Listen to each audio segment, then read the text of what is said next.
गरीबी एक अभिशाप की तरह है जिसमें होकर एक गरीब परिवार न तो चैन की नींद सो पाता है और ना चैन की रोटी खा सकता है।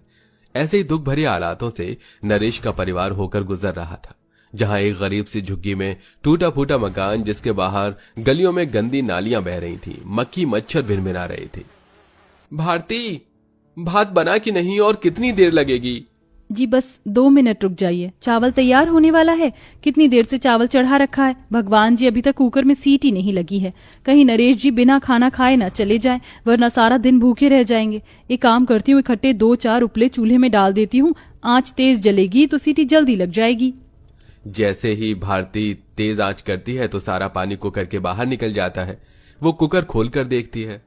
अरे नहीं, चावल तो एकदम साबुत हैं, अभी तैयार भी नहीं है। लगता है फिर से कुकर खराब हो गया, इसलिए सीटी नहीं लग रही। अब क्या करूं, बड़ी मुश्किल से तो बनिए ने उधार पर इतने से चावल दिए थे, यही खाना पड़ेगा। निराशा के भाव से भारती कच्चे चावल ही नरेश को थाली में परोसती है। नरेश जी माफ कीजिएगा, चावल थोड़ा कच्चा रह गया होगा और बनाने के लिए कोई सब्जी थी नहीं, इसलिए अचार दे दिया। अरे पगली, इसमें इतना दुखी क्यों हो रही हो? परमात्मा ने जितना दिया है बहुत है। तभी एकदम से बंदर आके छप्पर पर कूदने लगते हैं, जिससे मिट्टी का एक बड़ा सा ढेला थाली में घिर जाता है और सारे चावल बर्बाद हो जाते हैं। नरेश की आंखों में आंसू भर जाते हैं और वो बड़े दुख से कहता है, लो, शायद आज मेरे भाग में खाना नहीं लिखा भारती, मैं चलता हूं। तभी भारती कुकर ले आती है। अजी कुकर दोबारा से खराब हो गया, इसको बनवा ले आना।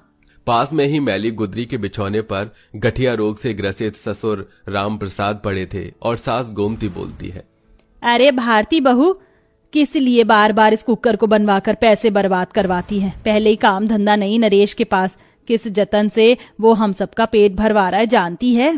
पर माँ जी, ये कुकर इकलौता सहारा है, आपको मालूम तो है, जिसमें भात बनता है। उस पतीले की पेंदी फूट गई है और कई बर्तन भी खराब हो गए। इकलौता ये कुकर ही खाना बनाने का सहारा है माँ जी, बहुत इस्तेमाल में आता है। लाओ तुम ये कुकर मुझे दे दो भारती, मैं बनवा ले आऊंगा। इतने के बाद नरेश काम पर निकल जाता है। तभी 5-6 साल की शालू पलक खाना मांगती है।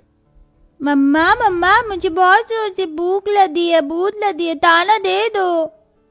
ले ले मेरी प्यारी बिटिया रानी को भूख लगी है, मैं तुम दोनों को एक ही थाली में दे दूं, खाना खा लोगी? हाँ मम्मा, मैं खा लूंगी, पर आपने खाने में क्या बनाया? मुझको आज सब्जी पूरी खाने का दिल कर रहा है। शालू की सब्जी पूरी खाने की फरमाइश सुनकर उस गरीब लाचार माँ का दिल मचल जाता है। वो डबडबाई आंखों से कहती है, शालू बेटी, मैंने केवल चावल बनाया है, तुम दोनों नमक तेल से खा लो।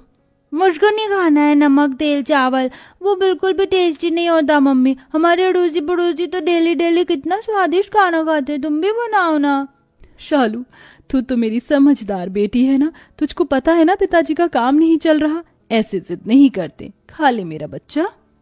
फिर मन मारकर दोनों बच्चियां खाने लगती हैं तो सास रोते हुए बोलती है, समझ में नहीं आ रहा विधाता, तू क्यों सारी परीक्षाएं मेरे ही गरीब परिवार से ले रहा है? अब और गरीबी सही नहीं जाती भगवान जी। माँ तुम रो मत, चुप हो जाओ, भगवान जी सब कुछ ठीक कर देंगे। ऐसे ही दिन ढलता है। नरेश सारा दिन लेबर चौक में बैठा रहता है। भगवान जी, पूरा दिन गुजर गया, आज तो 1 रुपया नहीं कमाया। घर पर राशन पानी कहाँ से लेकर जाऊंगा, क्या करूं? मन शांत करने के लिए वो कुछ दूर में बसे जंगल में आके पेड़ की छांव में आराम करने लगता है। तभी एक 70-75 साल का बूढ़ा कमजोर आदमी सिर पर पिटारा लिए जा रहा था। राम, अरे कितना कड़ा घामा हो रहा है। कोई बात नहीं, थोड़ी दूर और जाना है। बुजुर्ग के कमजोर शरीर को देखकर नरेश को उस पर दया आ जाती है। लाइए बाबा, ये पिटारा मैं उठा लेता हूँ।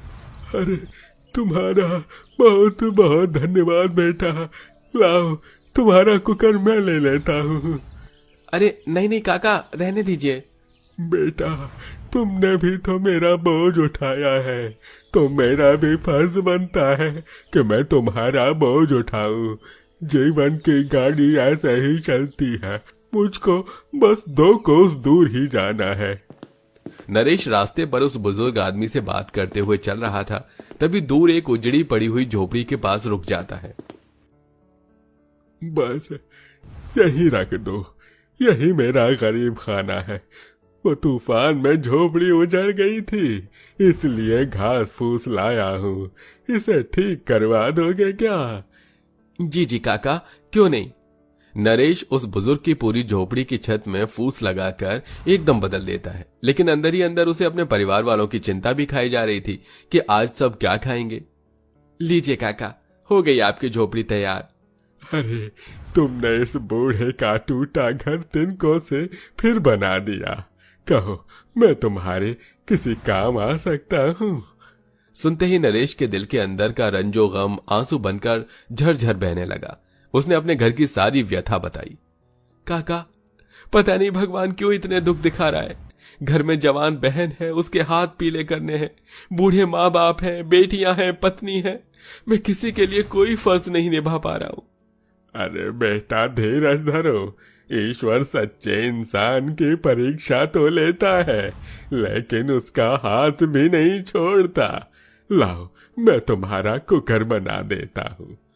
पर काका, आप कैसे? अरे, मैं लोहार हूँ ना, औजार से लेकर बर्तन भी बनाता हूँ। वो बूढ़ा व्यक्ति कुकर पर छेनी चलाता है। उसके छूते ही कुकर में सोने सी रोशनी भर जाती है और जाते वक्त वो बुजुर्ग काका मंद मंद मुस्कुराते हुए बोले, जाओ बेटा, आज तक तुम्हारे घराने ने जितने भी आंसू बहाए हैं वो आनंद में बदल जाएंगे। तुम्हारा भाग्य बदलने जा रहा है। नरेश कुकर लेकर घर लौटने लगता है। तभी आधे रास्ते में पहुंचने पर एक लूला लंगड़ा मुसाफिर उसे खाना मांगता है। थाना थाना, ओ भाई, मुझको खीर खाना है, खीर। नरेश ने बोझिल दिल से कहा, क्षमा करना भाई, मगर तुम्हें देने के लिए मेरे पास कुछ भी नहीं है। इतने में कुकर हीरे की तरह चमकने लगा और लबालब खीर से भर गया, जिसे देखकर नरेश आश्चर्यचकित हो गया। असंभव, ये क्या चमत्कार है? बिना ईंधन जलाए कुकर में खाना कहां से आया? तभी जादुई कुकर बोल पड़ा, नरेश, मैं एक जादुई कुकर हूँ। तुम मुझसे जो मांगोगे मैं तुम्हें वही खाना दूंगा। ये सुनकर नरेश बड़ा खुश हुआ। आपका बहुत बहुत धन्यवाद जादुई कुकर महाराज, मगर इस भोजन पर मेरा हक नहीं है।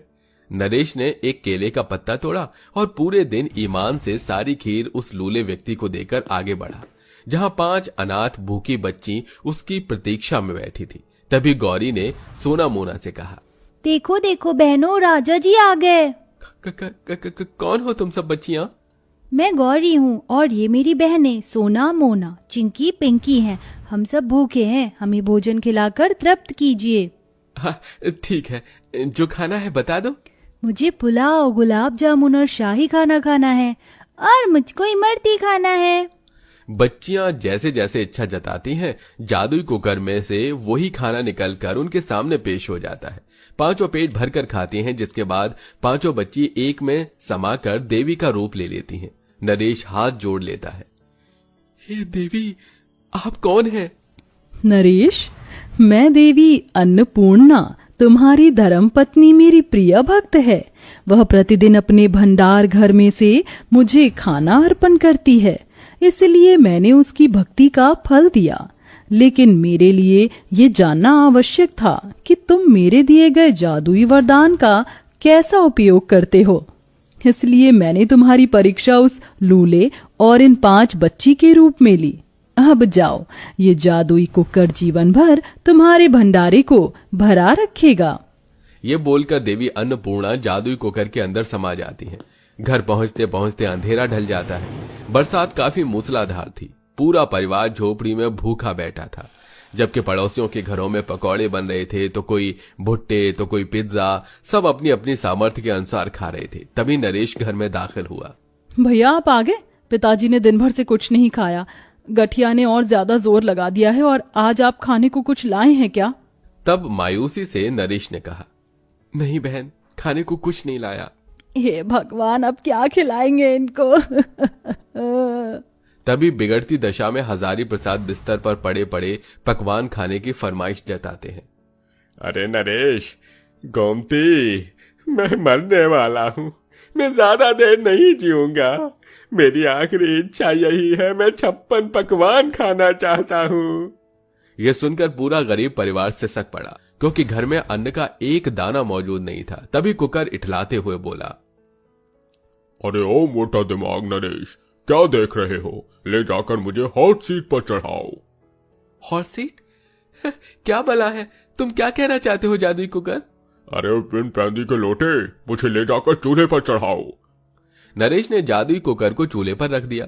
कुकर में से किसी खरे सोने के समान रोशनी निकलने लगी और तरह तरह के पकवान जैसे बालूशाही, मटर पनीर, शाही पनीर, पालक पनीर, भुजिया, गुजिया, शाही टुकड़ा, मिठाई, सबसे भरी 56 भोगों की थाली आ गई। पूरा गरीब परिवार जादुई कुकर के अनोखे जादू को देखते रह गया। तभी जादुई कुकर कॉमेडी करता हुआ बोला, अबे आंखों से कत्ल करने का इरादा है क्या? हाँ, चलो जल्दी जल्दी बुढ़ऊ गद्दा को पकवान खिलाओ। ये भगवान, ये कुकर है या जिनका खजाना कैसे पटर पटर बोल रहा है? बहू, चीटी तो काट, कहीं मैं सपना तो नहीं देख रही? जी माँ जी। भारती अपने सास को जोर से चींटी काटती है। मतलब कि हमारे घर में हकीकत में जादू वाला कुकर आया है। प्यारे जादुई कुकर, मैंने आज तक कभी पुलाव नहीं खाया, तुम दोगे? बिल्कुल मिलेगा, जादुई कुकर में सब मिलेगा। अगले ही पल जादुई कुकर लबालब पुलाव से भर गया, जिसे देखकर गरीब गोमती फूले नहीं समाई और पेट भर कर खाया। फिर बच्चों ने भी अपनी फरमाइश का खाना मांगा। जादुई कुकर, हम दोनों को मंचूरियन और चाउमीन खाना है, तुम दोगे? तभी जादुई कुकर ने मुंह बिचकाते हुए कहा, वैसे तो मेरी चीन वालों से नहीं बनती लेकिन तुम्हारे लिए देता हूँ, ये लो। तभी दोनों के सामने जादुई कुकर में से मंचूरियन और चाउमीन भी हाजिर हो जाता है और सब पेट भरकर खाते हैं। उस दिन जादुई कुकर की बदौलत उस गरीब परिवार में खुशियां ही खुशियां फैल गई थी। उन्होंने जो भी खाना फरमाया, जादुई कुकर ने उन्हें सब कुछ दिया। साथ में वो लोगों की भलाई के लिए जादुई कुकर का इस्तेमाल करने लगे।